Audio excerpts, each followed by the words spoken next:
وهي قصيدة عليك بتقوى الله في السر والعلن، قصيدة عظيمة. قال السلف الصالح إنها حوت ما في الإحياء وزيادة، ما شاء الله، بما فيها من اختصار اللفظ ووفور المعنى، وهذا يسمى جوامع الكلم الذي أوتيه النبي محمد صلى الله عليه وسلم. أوتي جوامع الكلم، اللفظ المختصر اللطيف لكن يحتوي على المعنى الكبير الكثير، كما هو مشاهد في أحاديث النبي محمد. وهذا وارث كامل عن النبي محمد صلى الله عليه وسلم. سيدنا الإمام قطب الدعوة والإرشاد وأوذي العباد والبلاد الحبيب عبد الله بن علوي الحداد، فإنه أعطي جوامع الكلم خلافة عن جده الأعظم محمد صلى الله عليه وآله وصحبه وسلم.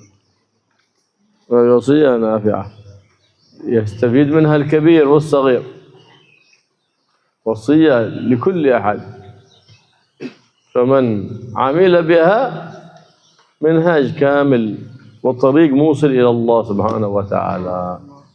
فحرص على أن تتأمل معانيها وتحفظ ما فيها وتعمل بما فيها. الله يوفقنا للعمل بما فيها ويجعلنا وإياكم من أهل التقوى ظاهرا وباطنا. Tadi qasidah yang dibacakan adalah qasidah daripada Imam Qutbul Irsyad Habib Abdullah Al-Haddad, sebuah wasiat. Yang di sini qasidah ini adalah sebuah qasidah yang sangat agung, karena qasidah ini mengandung apa saja yang ada di dalam kitab Ihya dan bahkan lebih. Walaupun lafadznya sedikit seperti yang kita lihat semua, yang kita baca, tapi mempunyai makna yang sangat luas. Ini yang disebut juga dengan Jawami'ul Kalim. Sebagaimana kita lihat semua, dan inilah warisan yang sempurna bagi Nabi Muhammad SAW, yaitu Al-Habib Abdullah bin Al-Haddad sebagai khilafah bagi kakeknya Nabi SAW. Dari sini banyak yang bisa mengambil faedah, entah itu yang tua ataupun yang muda atau yang kecil. Maka barang siapa yang mengamalkan dengan isi qasidah ini, maka dia akan mendapatkan jalan yang menyampaikan dia kepada Allah Subhanahu wa Ta'ala. Maka renungkanlah, pahamilah makna yang ada di dalam qasidah ini dan amalkanlah.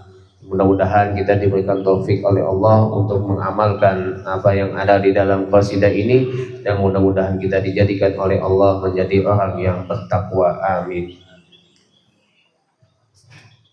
فبدأ في قصيدته المباركة الإمام الحداد بوصية الأنبياء والرسل لأممهم، وهي تقوى الله سبحانه وتعالى.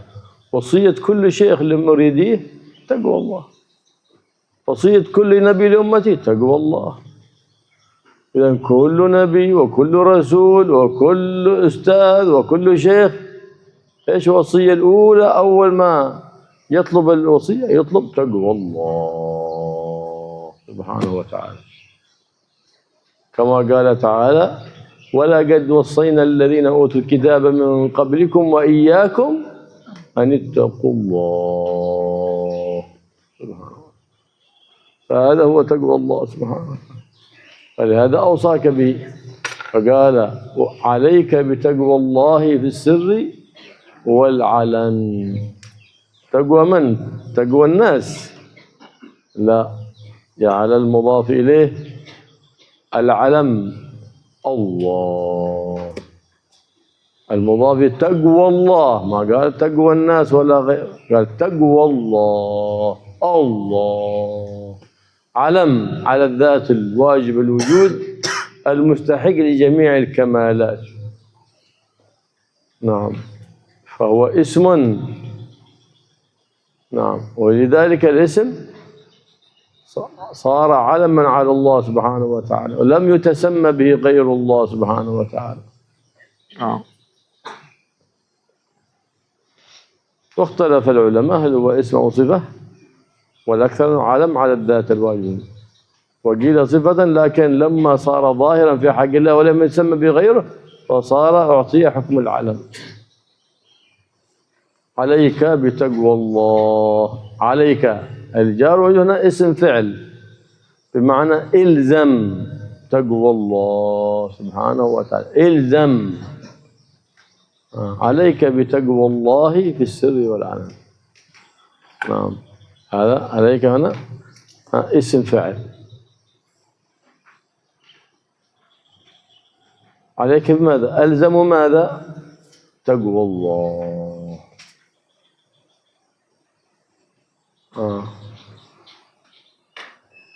آية في القرآن يقول النبي محمد صلى الله عليه وسلم لو عمل بها الناس لكفتهم، بيجيهم رزقهم إلى عندهم، بيجيهم الخير إلى عندهم.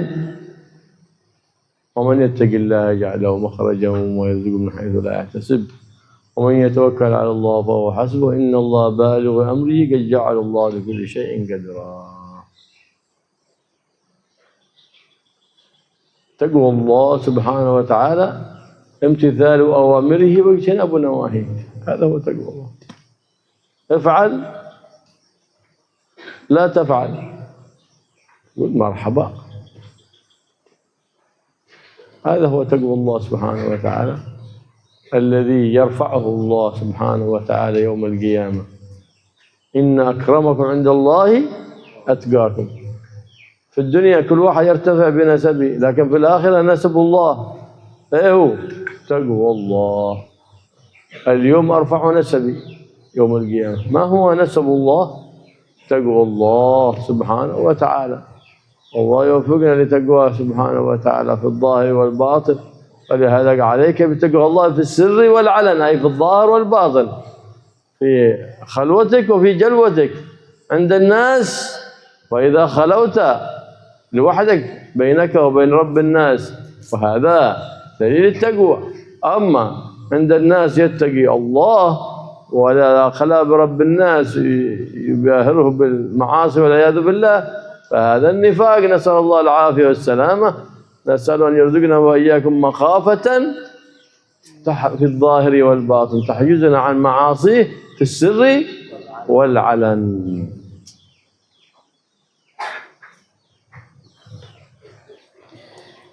Di sini Imam Habib Al-Haddad memulai qasidahnya dengan wasiat para nabi-nabi terdahulu dan juga rasul dan seluruh nabi dan rasul kepada umat-umatnya, yaitu takwa kepada Allah Subhanahu wa taala. Takwa adalah sebuah wasiat yang mana diperuntukkan kepada orang atau hamba yang ingin mendekatkan dirinya kepada Allah Subhanahu wa taala.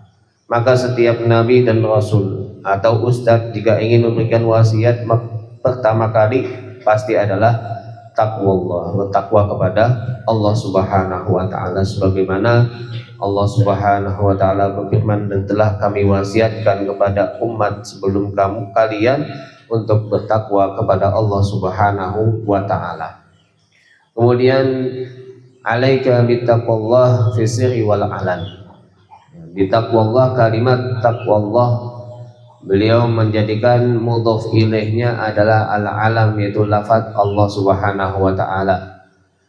Allah adalah alamul dzatil wajibil wujud, sebuah alam, sebuah nama yang zat wajib adanya dan berhak mendapatkan jami'ul kamalah, semua daripada kesempurnaan.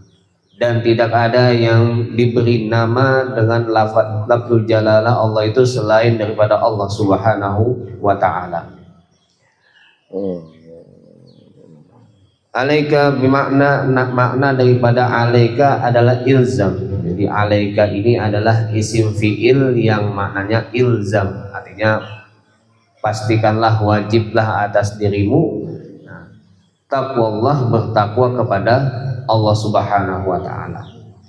Kalau misalkan manusia mengamalkan dengan takwa ini, maka cukup bagi mereka. Karena dengan takwa itu banyak yang telah Allah janjikan di dalam Al-Qur'an. Seperti diberikan daripada solusi, dilancarkan rezeki, kemudian Allah yang akan menanggung segala urusan hamba yang bertakwa. Maka cukup sudah jika seseorang itu bertakwa kepada Allah Subhanahu wa taala. Dan makna takwa adalah imtisalul awamir wajtinabun nawahi, menjalankan segala perintah dan menjauhi segala larangan Allah. Ketika Allah mengatakan lakukan, maka kita sebagai hambanya ya siap kita lakukan. Ketika Allah mengatakan jangan lakukan, maka kita juga mengatakan siap, saya tidak menjalankan. Maka dengan takwa juga Allah mengangkat derajat seorang manusia nanti di hari kiamat, sebagaimana dalam firman-Nya yang artinya sesungguhnya yang paling mulia di antara kalian adalah orang yang paling bertakwa. Di dalam bait tadi juga disebutkan fisiri wal alan, yaitu takwa dalam keadaan sir, rahasia, atau batin, wal alan secara terang-terangan. Jadi takwa itu bukan hanya ketika terang-terangan di hadapan orang banyak, di hadapan manusia, tapi juga ketika dia menyendiri hanya di hadapan Allah Subhanahu wa taala. Tapi jika sebaliknya, seseorang hanya takwa ketika di hadapan manusia, tapi dia malah melakukan kesalahan di hadapan Allah Subhanahu wa taala, ini namanya munafik. Ya, mudah-mudahan kita dijauhkan daripada sifat munafik ini dan diberikan takwa oleh Allah secara zahir dan batin. ولفظ الجلالة الله، إلى أنه اسم الله الأعظم، لكن إذا تلفظت به مع استحضار عظمة ذي الجلال سبحانه وتعالى الله، فلهذا بهذا اللفظ يتغذى القلب وتتغذى الروح الله، حتى عند إذا أصابك هم وقلت الله مع نظرك للأعلى ومد والمد وكظم النفس بعد ذلك مع استحضار المعنى في ذلك اللفظ، فإنه يذهب عنك الوسواس ويبتعد عنك الشيطان ويذهب عنك الحزن والكرب. هذه من فوائد الله لعظمة هذا الاسم العظيم الله. ذكره الله في القرآن 2360 في 2360 موضعا ذكر لفظ الجلالة الله. لا إله إلا الله ذكر القلب، الله ذكر الروح. لما تذكره بخشوع يذهب ما بك من حزن وبل. قال أبو ذر أوصني يا رسول الله، قال أوصيك بتقوى الله فإنه جماع الأمر كله، فمن أوتي حظه من تقوى الله وحسن الخلق فقد جمع الله له خير الدنيا وخير الآخرة، كما أخبر بذلك النبي محمد صلى الله عليه وآله وصحبه وسلم.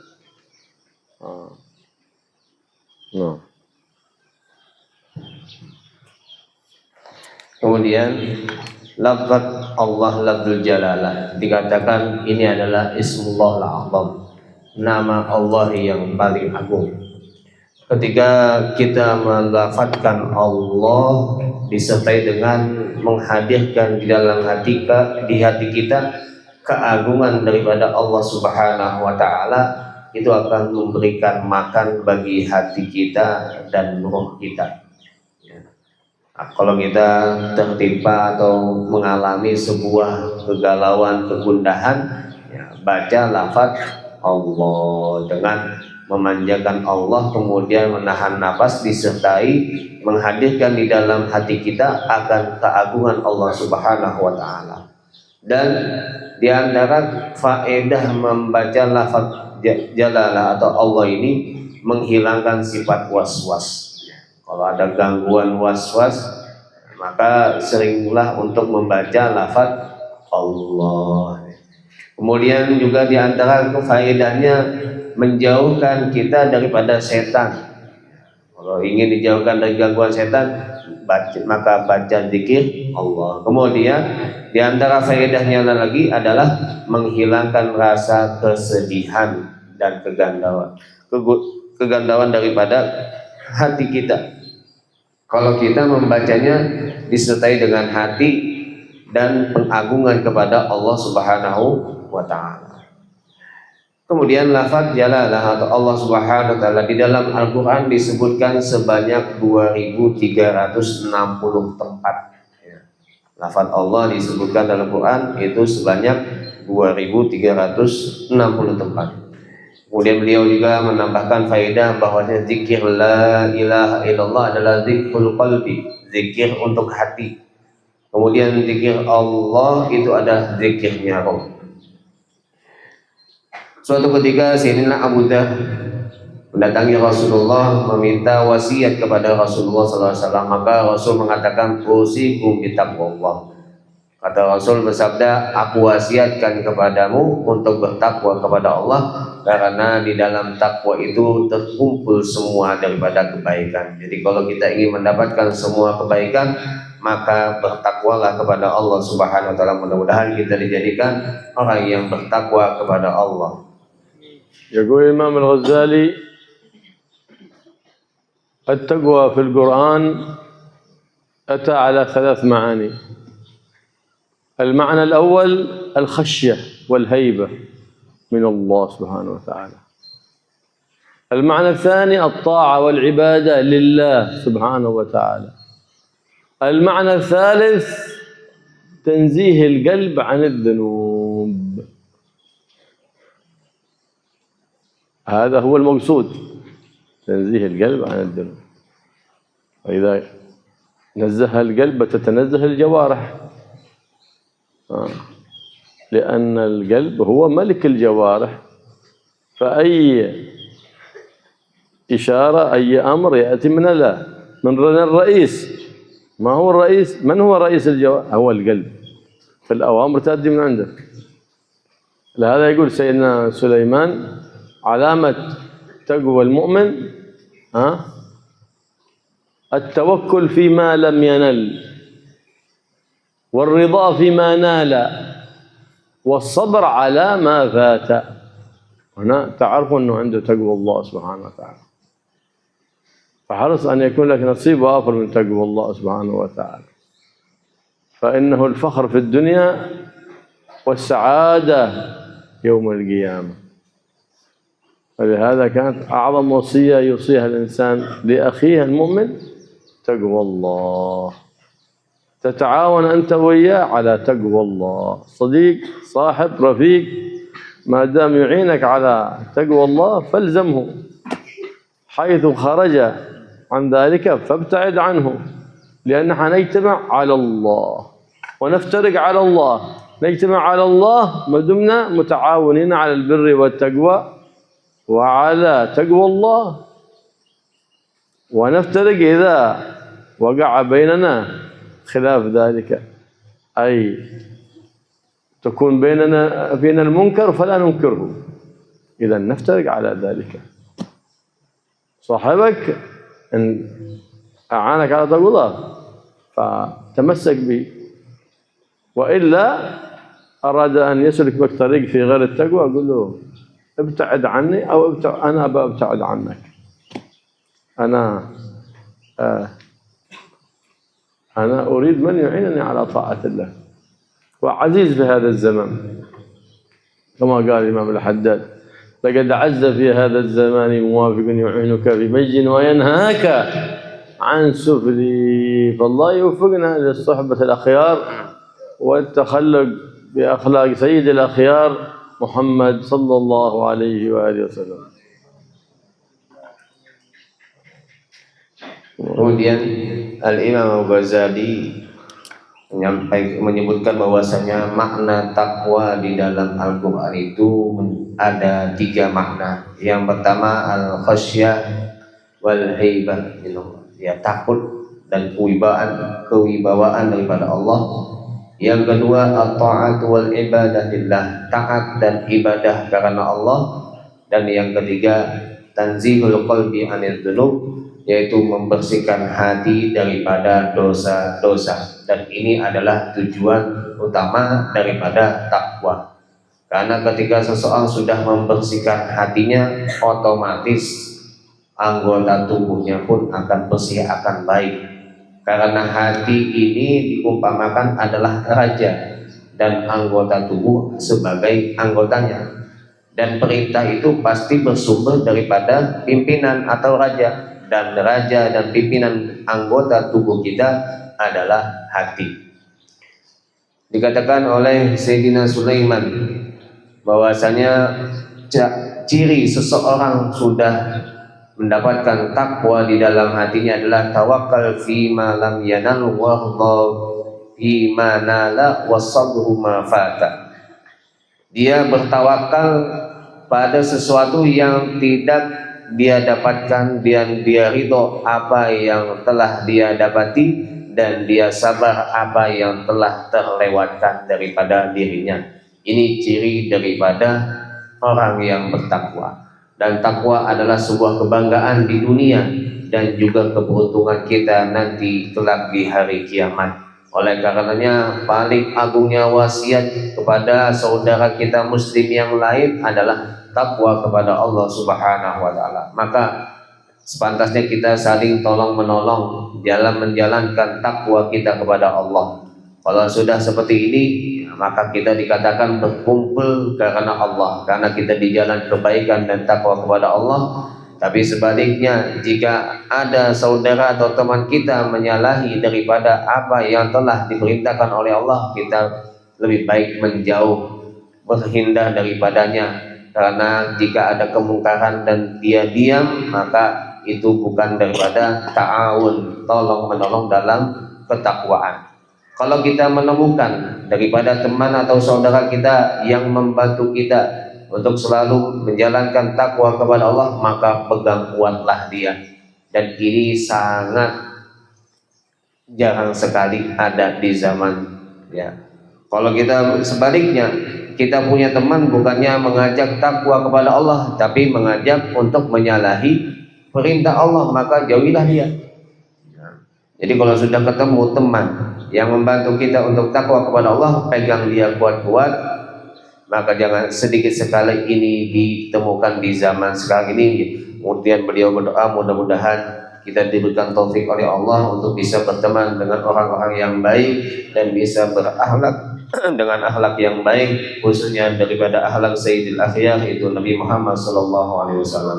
Qala Sayyidina Ali karramallahu wajhahu, sadat ad-dunya al-askhiyah wa sadat al-akhirah al-atqiya, hum as-sadah yawm al-qiyamah. Naam. أما في الدنيا فهم أهل السخاء وأهل الكرم. نعم.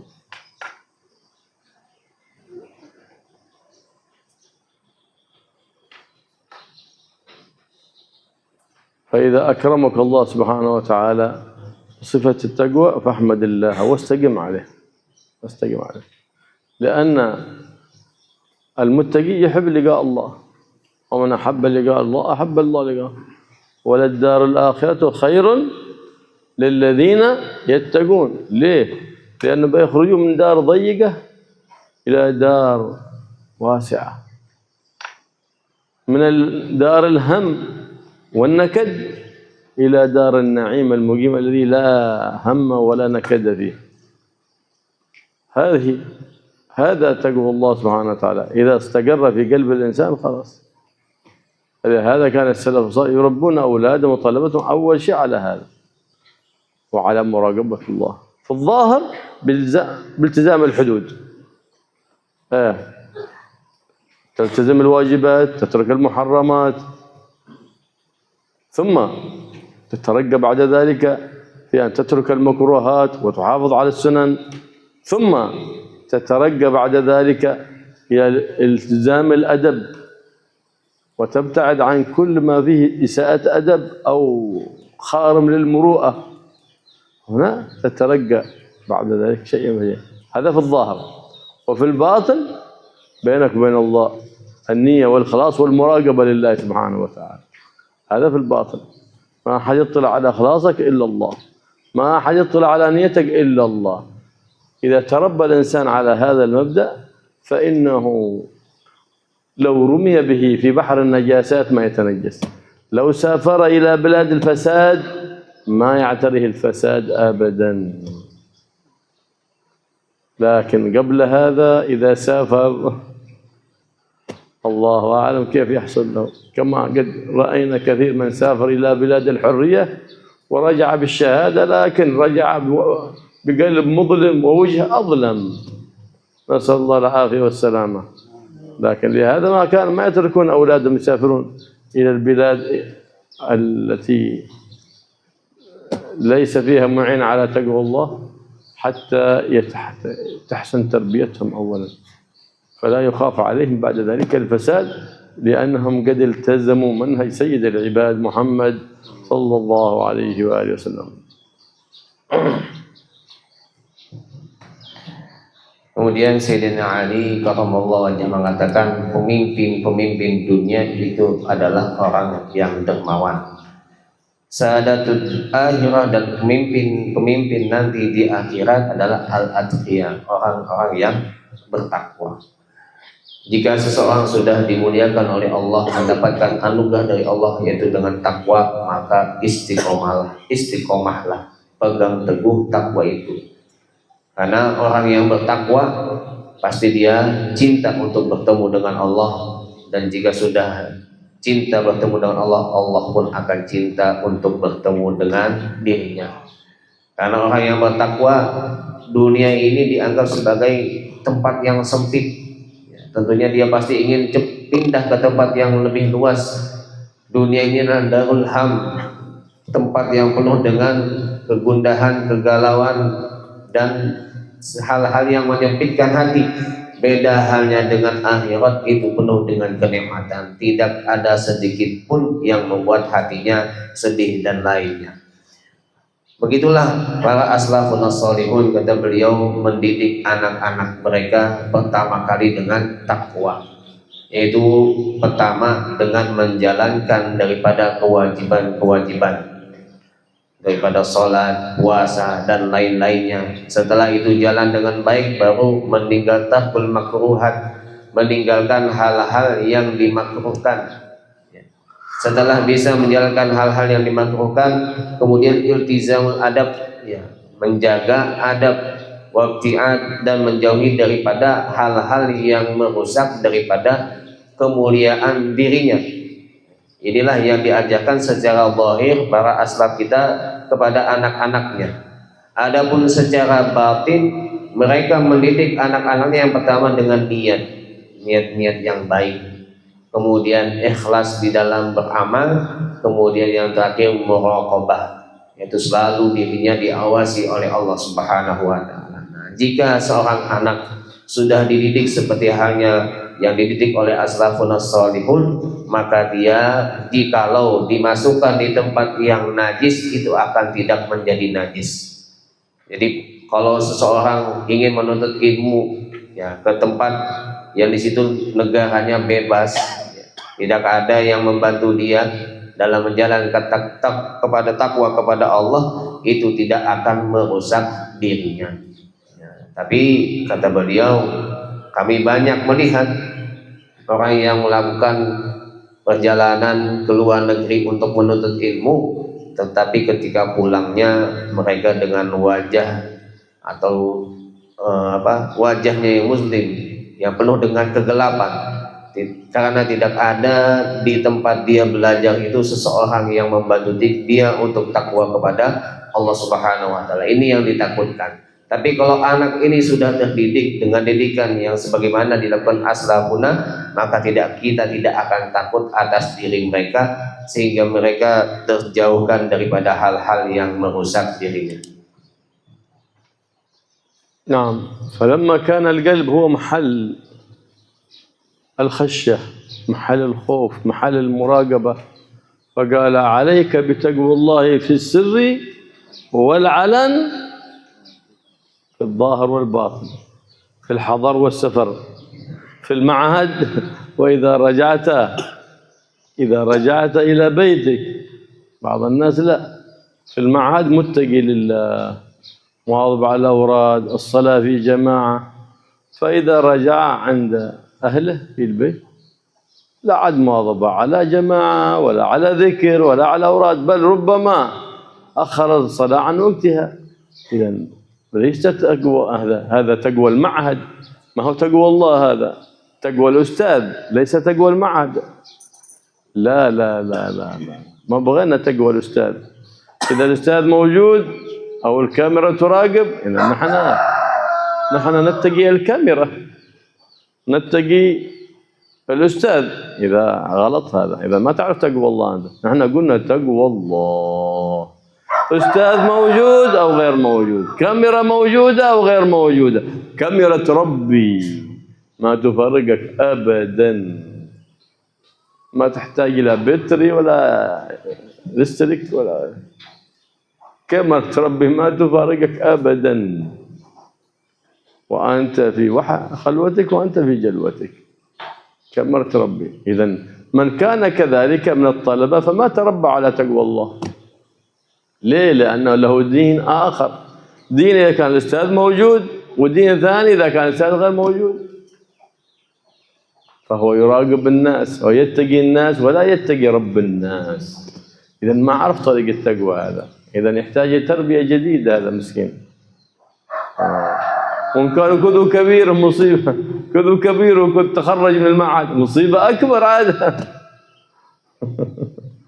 كيف بنربي هذا؟ هل يمكن تربيته بعد ما يعطى شهادة الدكتوراه وهو بلا تربية؟ أعطي شهادة الدكتوراه مسكين وظلموا بها وقبلها، لكنه بلا تربية. أن له أن يربي، بلا تزكية أن له أن يزكي غيره.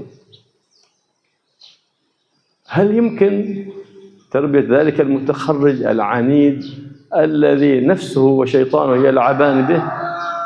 نعم، في حالة واحدة يمكن فرمت أو إعادة التربية في حالة واحدة. وما هي؟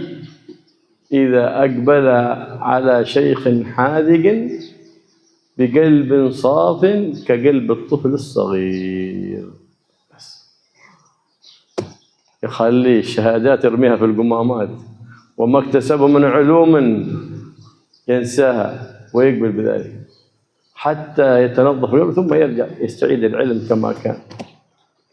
حينئذ يتجلى ملك الملوك على ذلك القلب. فلما كان القلب هو محط نظر الله، كما قال حبيب الله محمد صلى الله عليه وسلم: إن الله لا ينظر إلى صوركم ولا إلى أعمالكم ولكن ينظر إلى قلوبكم. فإذا محل نظر المولى القلب، فنظفه. فلا تهتم بنظر مثل ما تنظف بدنك الخارجي وثيابك لمقابلة الناس، نظف قلبك مراقبة لرب الناس. والثياب زينة والبدن نظيف يغسل بالصابون والنظيفات، لكن القلوب ملآنة بالعذرة والدمان والعياذ بالله. ايش فايدة؟ أهملت نظر المولى، أهملت محل نظر رب الناس، واهتممت بنظر الناس، إذا لم تعرف طريق تقوى رب الناس سبحانه وتعالى. فلهذا أوصاك الإمام الحداد لما كان القلب هو محط نظر المولى سبحانه وتعالى: قال عليك بتقوى الله في السر والعلن، وقلبك نظفه برسي نظفه من الرجس والدرن، أي من كل ما يسخط المولى سبحانه وتعالى. كل خلق لا يرتضيه الله ولا يرتضيه حبيب الله، إذ ما يرضي الله كله نأخذه من فعله وقوله صلى الله عليه وسلم. فنلتزم بذلك، فحينئذ تحز رضا المولى سبحانه وتعالى. وقلبك نظفه مثل ما تنظف غرفتك من الأوساخ والنجاسات، نظف قلبك من ذلك، من الحقد، من الحسد، من الكبر، من الغرور، من إضمار الغش لأحد من أخوانك المسلمين أو الضر. وابدل ذلك إذا تخليت عن هذه الأوصاف فإن الله يحليك بأوصاف حميدات. إذا تخليت عن الكبر أبدلك الله بالتواضع، تخليت عن الطمع أبدلك الله بالقناعة، كلما تخليت عن وصف مذموم أبدلك الله به وصفا محمودا. فإن من ترك شهوة لله أبدله الله بها حلاوة للإيمان، طعم حلاوة للإيمان. ليه؟ لأنك تركت شهوة مخافة من الرحمن، أبدلك الله لذة وحلاوة للإيمان وتقوى الرحمن سبحانه وتعالى.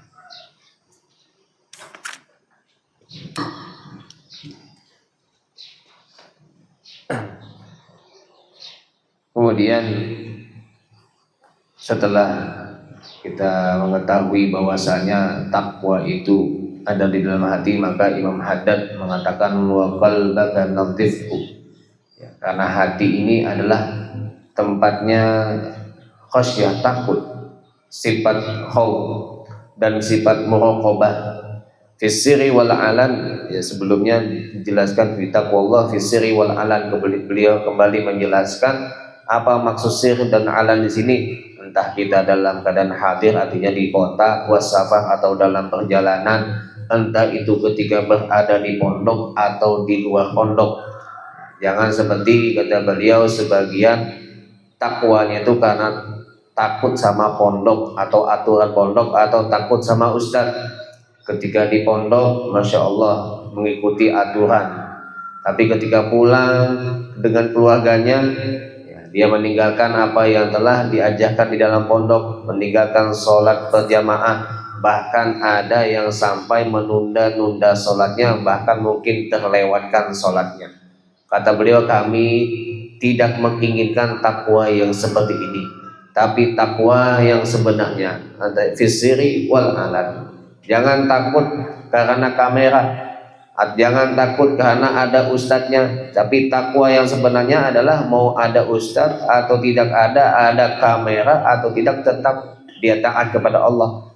Tapi takutlah kepada kameranya Allah Subhanahu wa Ta'ala yang tidak pernah memisahkan diri kita. Ya, itu yang kita harus tanamkan di dalam hati kita, karena kameranya Allah tidak perlu sama listrik, kameranya Allah tidak memerlukan dengan baterai dan seterusnya. Kalau misalkan orang masih takwanya begitu, ketika ada ustadznya takut, kalau tidak ada, maka orang seperti ini dia punya dua agama. Ya, ketika ada ustadznya agamanya ada, ketika keluar pondok atau tidak ada ustadznya agamanya lain lagi. Kalau seperti ini, maka dia adalah seorang santri atau hamba yang tidak mengetahui jalan takwa yang sebenarnya. Bahkan yang mengalami ini bukan hanya anak kecil, bisa jadi orang yang sudah besar, apalagi yang sudah lulus daripada pondok, sudah mendapatkan ijazah, sudah mendapatkan gelar, tapi mereka keluar tanpa ada didikan, tanpa ada tazkiyah, membersihkan dirinya. Apakah mungkin, kata beliau, seseorang yang sudah keluar dari pondok mendapatkan gelar bisa membersihkan dirinya, bisa mendapatkan pendidikan yang baik lagi, takwa kepada Allah? Itu sangat sulit, karena sudah dikatakan anid, ya, termasuk orang yang membangkang. Cuma bisa dengan satu jalan, kata beliau, orang yang sudah seperti ini, sudah punya gelar, sudah lulus dari pondok, ingin kembali ke jalan yang benar, dia harus mendatangi seorang syekh, seorang guru yang hadik, yang cerdas, yang baik, yang bersih hatinya. Kemudian dia menghadap dengan hati yang seperti anak kecil, ya. sudah menyerahkan isi hatinya, meninggalkan gelarnya, meninggalkan lulusan dari manapun di hadapan guru tersebut. Maka dengan begitu dia akan bisa kembali mendapatkan didikan yang sesuai dengan jalannya Allah Subhanahu wa Ta'ala. Kembali lagi menjelaskan tentang hati, bahwasanya hati adalah tempat Allah memandang setiap hambanya, sebagaimana Nabi SAW bersabda, sesungguhnya Allah tidak memandang kepada gambar bentuk kalian, amal kalian, tapi Allah memandang kepada hati-hati kalian. Maka Imam Haddad menyebutkan fanadhifu, maka bersihkanlah hati kalian minal rijsi wad darar, daripada hal-hal yang tidak diridhoi oleh Allah Subhanahu wa Ta'ala. Bagaimana kita membersihkan hati tadi? Dengan muraqabah, dengan selalu diri kita diawasi oleh Allah Subhanahu wa Ta'ala. Jangan kita hanya membersihkan pakaian kita, badan kita, karena kita diawasi oleh manusia. Tapi yang paling penting adalah hati kita, karena hati kita yang selalu diawasi oleh Allah Subhanahu wa Ta'ala. Janganlah kita menyibukkan dengan apa yang dilihat oleh manusia, tapi sibukkanlah diri kita dengan hal-hal yang selalu diawasi oleh Allah. Kalau seseorang masih menyibukkan dirinya dengan apa yang dipandang oleh manusia, maka orang tersebut belum mengenal takwa yang sebenarnya. Wa nadhifu, dan bersihkanlah hatimu minal rijsi wad daran. Apa itu rijis dan daran? Yaitu sesuatu yang membuat murka Allah, sesuatu yang membuat Allah tidak ridho. Begitu juga Rasulullah sallallahu alaihi wasallam. Kalau kita sudah bisa membersihkan hati kita dari hal-hal yang dibenci oleh Allah dan Rasulnya, maka kita akan mendapatkan keuntungan daripada ridhonya Allah Subhanahu wa Ta'ala. Sebagaimana kalau kita bisa menghilangkan sifat yang tidak baik, Allah akan menggantinya dengan perhiasan hati yang lebih baik. Dicontohkan, kalau kita bisa menghilangkan sifat tamak, maka Allah akan ganti di dalam hati kita dengan sifat qanaah. Kalau kita menghilangkan di dalam hati kita sifat sombong, maka Allah akan mengganti dalam hati kita sifat yang lebih baik, yaitu sifat tawadhu. Jadi pertama kali hilangkan dulu sifat yang tidak baik yang ada di dalam hati, maka Allah akan mengganti dengan sifat yang lebih baik. Sama halnya ketika dalam ibadah, kita menjalankan ibadah meninggalkan daripada syahwat kita, nafsu kita, maka Allah akan mengganti halawah manisnya dan lezat dalam beribadah dan iman kepada Allah Subhanahu wa Ta'ala.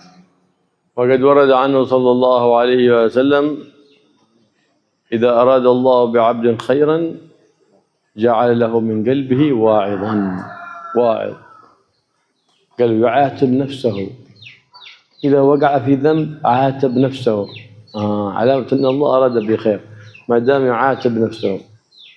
والمصيبة إذا بقي مع النفس الأمارة، لكن إذا ترقى من النفس الأمارة إلى النفس اللوامة يعاتب نفسه. كل ما أخطأ عاتب نفسه وتاب وآب لمولاه، أخطأ ثاني عاتب نفسه وتاب وآب لمولاه سبحانه وتعالى. لم ييأس من رحمة الله. نعم. ومن جعل الله له من قلبه واعظا كان له من الله حافظا، حتى بعد ذلك يصير محفوظا عن جميع المنكرات، عن جميع المكروهات. بماذا؟ باب تقوى الله سبحانه وتعالى، وابتعاد عن كل ما تشتهيه النفس. عن كل ما تشتهي النفس ابتعد عنه، وخالف هوى النفس التي ليس قبل. هذا أتى بهذا البيت بعد ذلك الإمام الحداد، فقال وخالف هوى النفس التي ليس قصدها سوى الجمع للدار التي حشوها المحن. خالف هوى النفس والنفس والشيطان فعصيهما، وإنهما محضاك النصح فاتهمي. أعداؤك نفسك التي بين جنبيك تغذيها، وهي عدوتك. فلهذا ما يصلح لمحط النظر ولا للرحمات الإلهية ولا الأنوار الصمدانية إلا قلب نظيف. إذا ما نظف عاد ما تأهل. الله ينظف قلوبنا وقوالبنا. فلهذا كان النبي محمد صلى الله عليه وسلم كثيرا ما يدعو اللهم يا مقلب القلوب والأبصار ثبت قلبي على دينك. ما يقول الحبيب صلى الله عليه وسلم كثير ما يدعو بهذه الدعوة، اللهم يا مقلب القلوب والأبصار ثبت قلبي على دينك. كثير ما يدعو بهذه الدعوة الحبيب صلى الله عليه وسلم، وهو الذي عصمه الله وغفر له ما تقدم من ذنبه وما تأخر، لكن يشرع لأمته حتى تكون دائما في تقوى الله سبحانه وتعالى.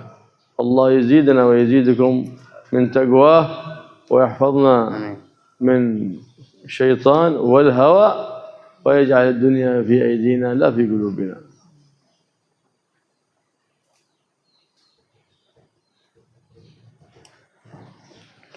Kemudian ada sebuah hadis yang disebutkan yang artinya jika menginginkan oleh Allah seorang hamba kebaikan, maka Allah akan jadikan di dalam hatinya wa'id yang selalu mengingatkan. Artinya ketika seorang hamba itu jatuh dalam sebuah kesalahan atau maksiat, dia langsung kembali, dia menyesali diri karena telah melakukan kesalahan dan maksiat tadi. Kalau dia melakukan kembali dia menyalahkan dirinya, kemudian bertaubat kepada Allah, tidak pernah dia putus asa daripada rahmat Allah Subhanahu wa Ta'ala. Maka orang ini adalah termasuk orang yang Allah jadikan kebaikan di dalam dirinya. Kana lahu minallahi hadza, dan adalah bagi dia daripada Allah penjagaan, artinya dia nantinya akan dijaga daripada hal-hal yang mungkar dan juga akan dijaga daripada nafsu dan syahwat yang tidak baik tadi. Maka kita sebagai seorang hamba untuk membersihkan hati kita, jauhilah dan hindarilah daripada nafsu dan syaitan. Karena nafsu yang tidak baik itu adalah a'da'adubik, musuh terbesar kita adalah nafsu kita sendiri yang ada di dalam hati kita. Oleh karenanya tidaklah pantas sebagai tempat turunnya rahmat dan pandangan Allah kecuali hati yang bersih. Oleh karenanya Nabi mengajarkan umatnya untuk selalu berdoa. Padahal Nabi adalah seorang makhluk hamba yang dijaga oleh Allah Subhanahu wa Ta'ala, tapi beliau sering kali berdoa dengan doa Allahumma ya muqallibal qulub wal absar tsabbit qalbi ala dinik. Sering berdoa walaupun Nabi selalu dijaga oleh Allah, tapi ini sebagai tasyrik, yaitu untuk mengajak umatnya untuk selalu berdoa kepada Allah, selalu di dalam ketakwaan kepada Allah Subhanahu wa Ta'ala. Mudah-mudahan Allah selalu menambahkan ketakwaan kita kepada Allah, dan mudah-mudahan kita juga dibersihkan hati kita daripada hal-hal yang tidak baik, dan mudah-mudahan Allah jadikan dunia hanya di tangan kita tapi tidak di dalam hati kita. Nah, قال صاحب الزبد والنفس والشيطان، قال صاحب الزبد فشهوة النفس مع الذنوب موجبتان قسوة القلوب. فشهوات المباحات فكيف بالشهوات المكروهات والمحرمات؟ هذا النفس هذه الشريرة، النفس الأمارة. النفس اللوامة هذه تدعوك للتوبة، هذه نفس الصالحين، نفس الأخيار. أما نفس العارفين النفس المطمئنة التي خاطبها الله يا أيتها النفس المطمئنة ارجع إلى ربك راضية مرضية، التي قال له الذين تطمئن قلوبهم بذكر الله. ما هذه نفوس مطمئنة، هذه يعني تجاوزت المرحلة الأولى والثانية والثالثة، عاد باقي هناك النفوس 7. إذا جاوزت المرحلة الأولى النفس الأمارة فأنت أقبل عليك النور. ليه؟ لأن الأمارة هذه الشريرة، هذه إذا خرجت عنها وصلت إلى النفس اللوامة، إذن هذه نفس ترشدك للخير، تدعوك للتوبة. هذه خرجت من دائرة له من الدائرة المظلمة وبدأت تدخل في الدائرة النورانية وهي النفس اللوامة. ثم إذا أكرمك الله بالنفس المطمئنة فذاك نعمة من الله سبحانه وتعالى، لأنه ما يكرم بها إلا من أراد اصطفاءه سبحانه وتعالى وإيداع نوره وسره فيه، أكرمه الله بنفس مطمئنة. الله يجعل نفوسنا طيبة مطمئنة تؤمن بلقائه. الإنسان بهذه الدعوة فإنها دعوة جميلة وخالف هوى النفس. النفس تحب ترك التقوى، خالفها الزمها للتقوى. النفس تحب ثناء الناس ومراقبة الناس، لكن اصرفها عن ذلك، فإن في محبة الثناء شهوة خفية كما في محبة الدنيا، لأن بذلك يقسو القلب، فيبقى العبد مراقب للناس لا لرب الناس سبحانه وتعالى. إذا بيعمل شيء بيش بيقول الناس؟ لا، أنت راقب رب الناس سبحانه وتعالى، إيش بيقولون عنك؟ إيش بيكون حالك؟ إيش بيكون حالك مع رب الناس؟ قدر أن سيد الناس بجانبك، هل أنا بفعل كذا أو لا؟ كل ما بفعل شيء أو بتكلم بشيء قدر سيد الناس محمد صلى الله عليه وسلم بجانبك. لو كان بجانبي حبيبي محمد بفعل هذا، بتكلم بهذا، بأنظر إلى هذا، إن قلت لا خلاص علامة أنه خطأ، إن قلت نعم علامة أنه صح، بقبل عليه وأقدم عليه على بركة الله. وهذا هو الميزان إن أردت الميزان يا صاحب الميزان.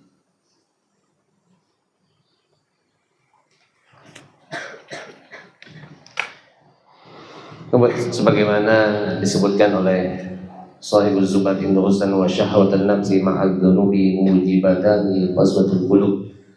Wa syahwatun nafsi dan syahwat nafsu ma'al dhunubi disertai dengan perlakuan dosa mujibatani, keduanya akan menyebabkan qaswatul qulub, hati yang keras. Ini baru syahwat nafsu, apalagi hal-hal yang diharapkan oleh Allah Subhanahu wa taala. Maka nafsu yang pertama adalah ammarah. Itu di sini banyak sekali kita bisa meninggalkan hal-hal yang diperintahkan oleh Allah. Tapi kalau kita bisa melawan, maka akan masuk ke dalam nafsul lawwamah. Ini nafsu yang mengajak kita untuk bertaubat, yang mengajak kita kepada kebaikan. Dan kalau sudah sampai ke daerah daripada lawwamah, maka dia telah keluar daripada suatu lingkungan yang muslim, yang gelap, ke dalam lingkungan yang bercahaya. Nanti kalau bisa sudah lanjut lagi ke dalam nafsul mutmainnah, nah ini hanya diberikan oleh Allah kepada orang yang benar-benar dikehendaki oleh Allah, daripada orang arifin, yang betul-betul mendapatkan kenikmatan dan pilihan daripada Allah Subhanahu wa taala. Doa Allahumma ja'al nafsi thayyibah.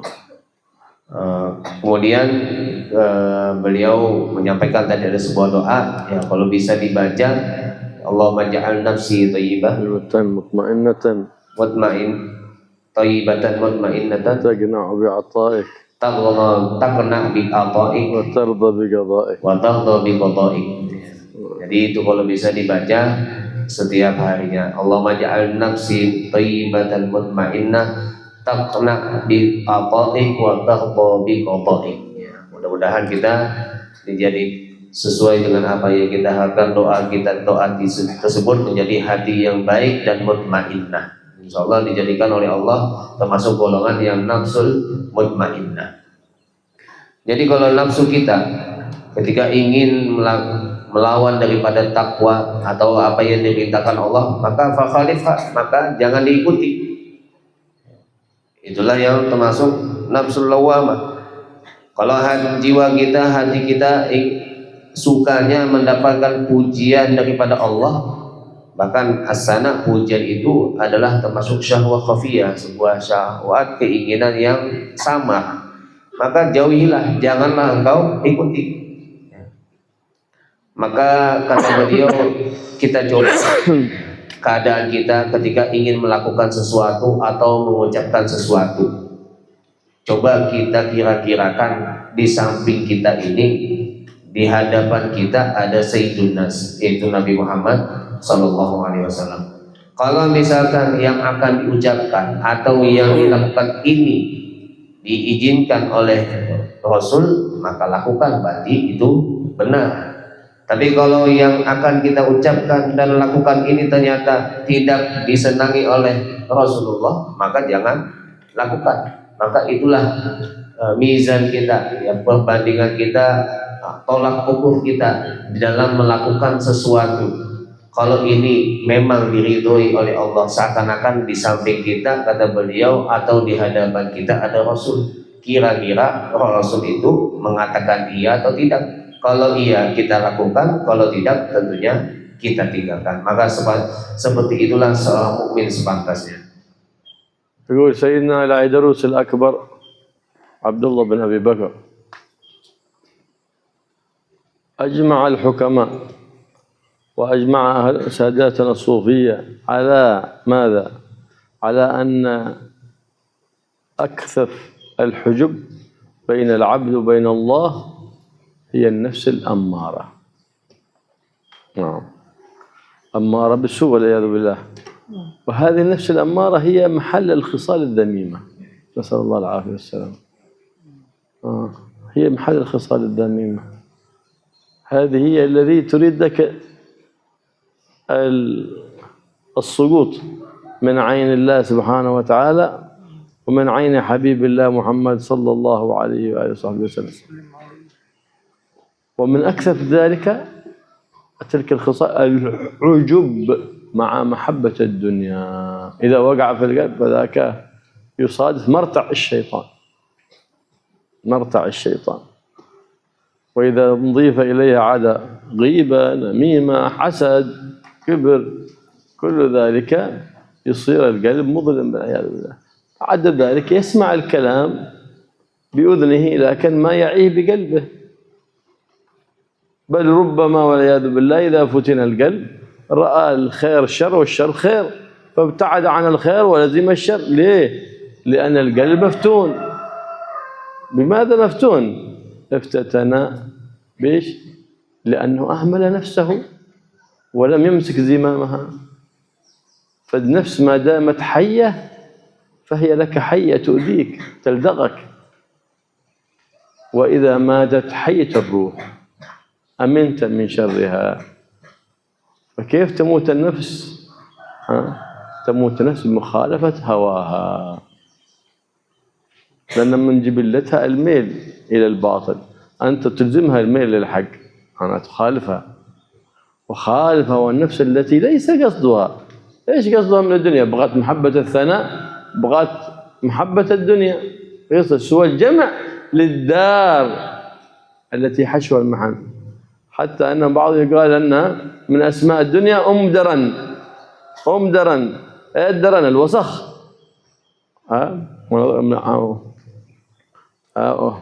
ويقول نظف من الريسي والدرن. أم درن، من هي أم درن؟ الدنيا لوساختها وقذارتها لقبت بأم درن.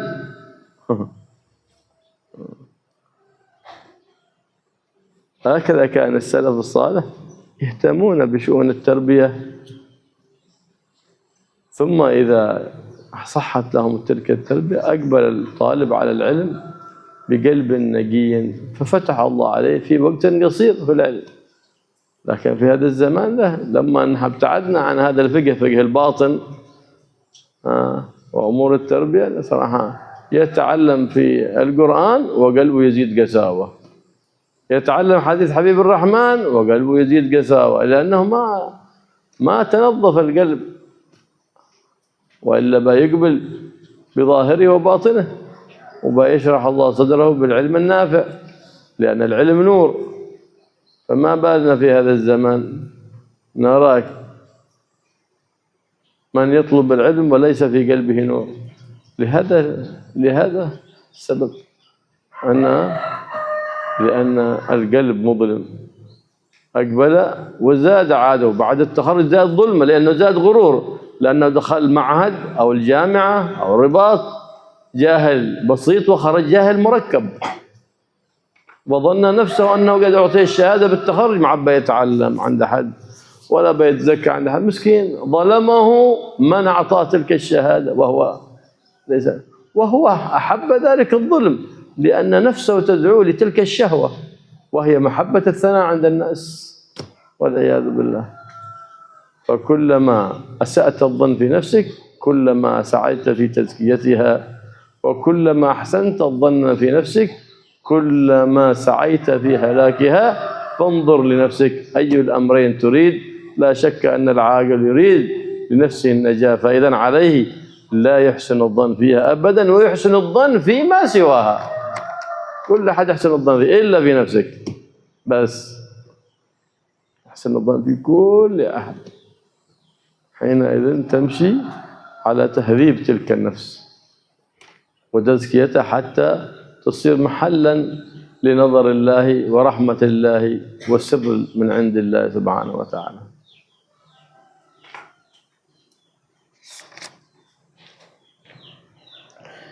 Diceritakan bahwasanya Al-Idus Al-Habib Abdullah bin Abu Bakar Al-Idus ketika itu beliau mengumpulkan al-tukama, ulama, karena ada hal-hal yang membimbingi mereka daripada Allah Subhanahu wa taala, yaitu nafsul ammarah. Karena ini sangat ada nafsul ammarah, ini tempatnya sifat-sifat yang tercela. Dan setan begitulah, dia menginginkan manusia ini jatuh di hadapan pandangan daripada Allah dan Rasulullah SAW. Dan yang lebih jelek daripada itu adalah al-ujub, yaitu sifat ujub di dalam kecintaan dia dengan dunia.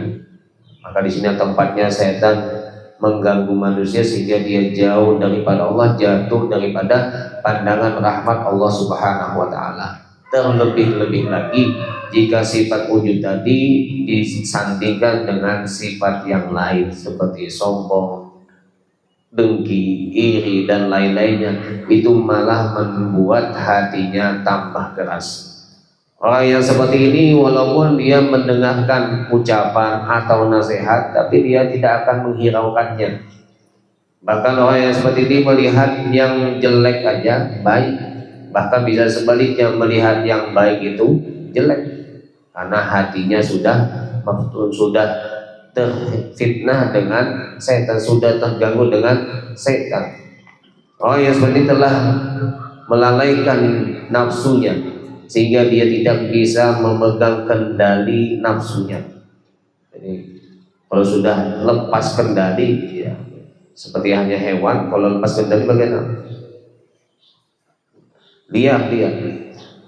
Nah, bagaimana bisa mematikan nafsu tersebut? Tentunya dengan bimukhalafah, dengan menyalahi apa yang telah condong di dalam nafsu kita.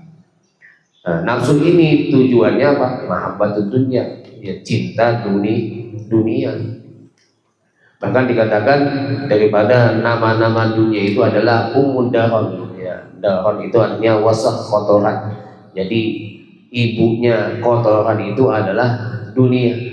Kenapa dinamakan dunia itu dengan daron?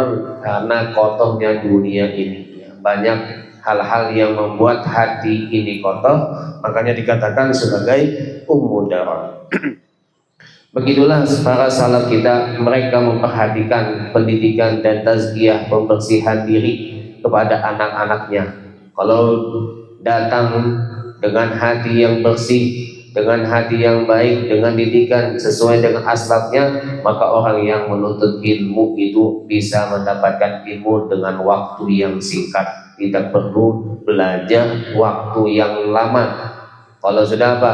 Dia mendapatkan tarbiyah yang baik, kemudian membersihkan dirinya, hatinya bersih, belajarnya tidak perlu lama-lama. Bahkan waktu, walaupun dia belajar dengan waktu yang singkat, dia bisa mengungguli orang yang menuntut ilmu dengan waktu yang lama. Tapi yang sangat disayangkan di zaman sekarang ini, ya, bukan itu yang dicari. Yang dicari adalah gelar dan lain-lainnya. Bahkan ada yang belajar Al-Quran bukannya menambah cahaya di dalam hatinya, tapi menambah qasawah, menambah kotor dan keras hati dia. Karena apa? Karena tidak ada tarbiyah, tidak ada pendidikan, tidak ada tazkiyah.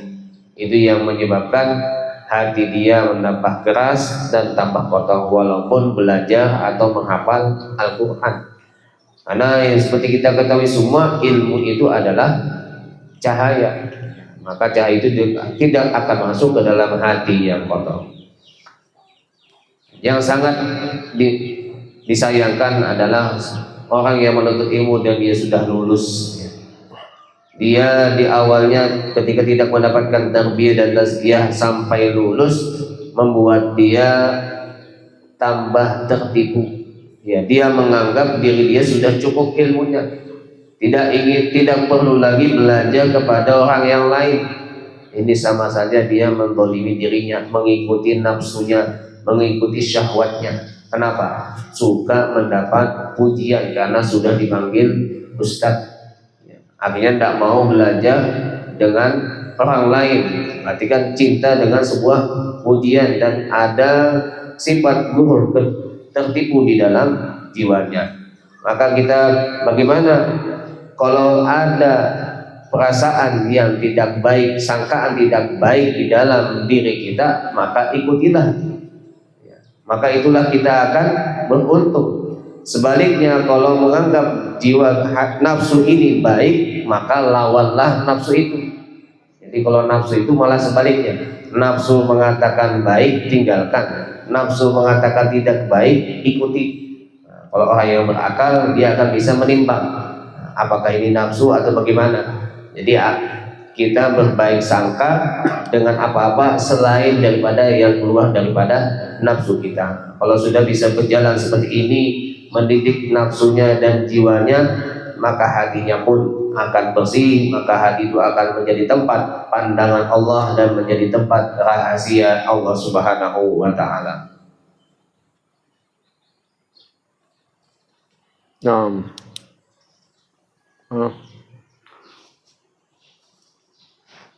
يقول سيدنا سهل التستري: ما عبد الله بشيء مثل مخالفة النفس والهوى. قيام ليل وصيام النهار أعظم من هذا إيش؟ مخالفة النفس والهوى. نعم، هكذا يقول سيدنا سهل التستري، قطب المقامات. يقول سيدنا سهل ليس الكرامات أن تمشي على الماء أو تطير في الهواء. قال لا، الكرامات أن تتخلص من نفسك من خلق مذموم وتبدله بخلق محمود. هذه الكرامة. إيش كرامة هذا الأستاذ؟ كرامة هذا الأستاذ أنه كان هذا الطالب متلبس بخلق مذموم، فعالجه ذلك الأستاذ حتى صار متلبس بخلق محمود يحبه الله ورسوله. هذه الكرامات. ليست الكرامات أن تمشي على الماء وتطير في الهواء، لا. رؤيا بعضهم متعلق في الهواء، طاير على الهواء. قال ما وصلك لذلك؟ قال تركت الهواء فسخر الله لي الهواء. سخر الله له.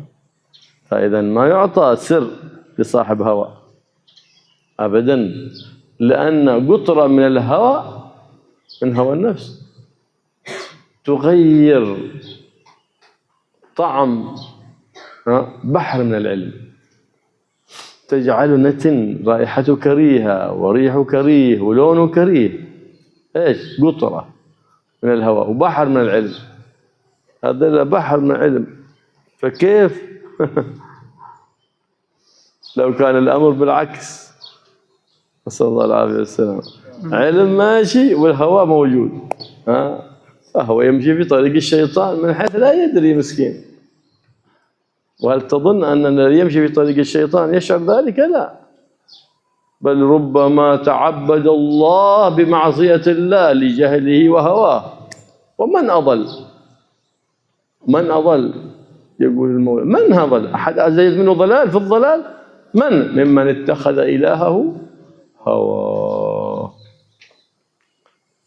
اللهم اجعل هوانا تبعا لما جاء به حبيبك محمد صلى الله عليه وآله وصحبه وسلم.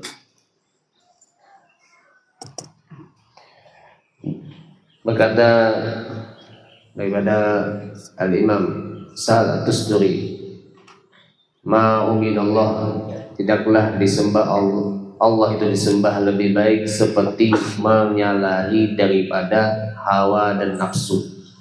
Walaupun orang jadi melawan hawa nafsu itu lebih baik daripada sholat di malam harinya dan puasa di siang hari. Nah, ini adalah ibadah yang sangat berat dan bukanlah sebuah karomah kalau seseorang itu bisa berjalan di atas air ataupun terbang di udara.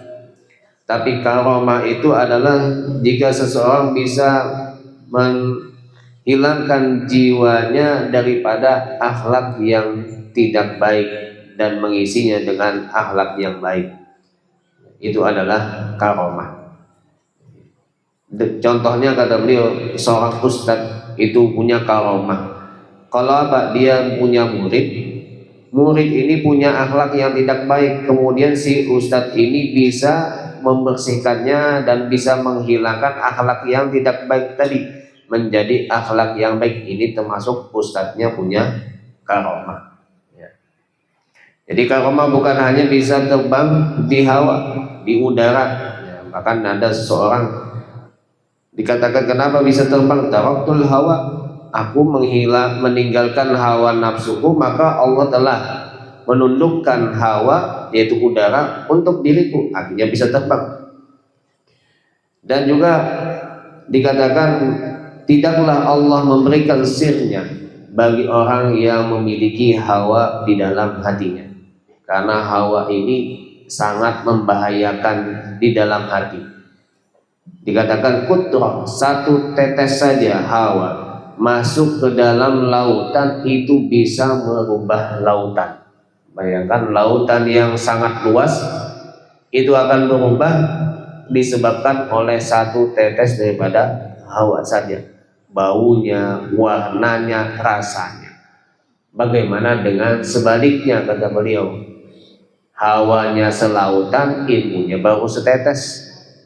Maka ini adalah seorang hamba yang berjalan di jalannya setan. Dia menyangka diri dia telah beribadah kepada Allah, tapi malah sebaliknya, dia sebenarnya maksiat kepada Allah Subhanahu wa ta'ala. Maka orang yang paling sesat adalah orang yang menjadikan Tuhannya adalah hawa nafsunya. Mudah-mudahan Allah menjadikan hawa kita semua mengikuti dari apa yang disampaikan oleh Nabi kita Muhammad sallallahu alaihi wasallam. ثم بعد أن تتزكى النفس يتأهل الإنسان لنفعات الله وصحبة أهل الخير وأهل العلم وأهل الولاية. فلهذا بيأتي بعد ذلك ويتكلم واصحب ذوي المعروف والعلم والهدى كما سيأتي بيان إن شاء الله في الدرس الآتي. Dan ketika seseorang sudah siap hatinya untuk mendapatkan daripada hal-hal yang baik, maka dia juga siap untuk berteman dengan orang-orang yang baik yang akan nanti disebutkan dalam bait yang selanjutnya insyaallah. الله يفقهنا في الدين أحمد يجعلنا سواء السبيل وزينا كمال التقوى له سبحانه وتعالى والمراقبة له سبحانه وتعالى يجعلنا كلنا خير من الله وتقنا بعد الله بقضائه. آمين. اغننا بالزين وكرمنا بالتوفيق جملنا بالعافية وحكنا بالاستقامة بجاه النبي محمد وبجاه منهج السلام صلى الله عليه وسلم من سر الفاتحة.